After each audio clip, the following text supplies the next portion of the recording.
Okay, so if you go to optional menus, go to alert tone, the default tones are set up to sound like a Motorola radio. Well, I could care less about that annoying beep of the Motorola radio, so I have mine set. You can see that for the call tone, I change it 400, 100, 0, 100, 400, 100, 0, 100, 0, 100, and you get a tone that sounds like this. And then for the call reset tone, you can see I did 200 or 300 to 150, and it's a little more pleasing.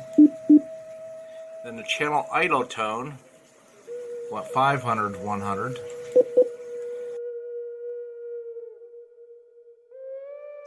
In order for those to work, you have to have them turned on. So idle channel tone is on, startup sound is on, even though I never hear it. And call tone, I have digital and analog, and you just want to make sure those are turned on in order to hear them through your radio. Sorry for the shaky camera. Run the mouse with one hand and hold the camera with the other.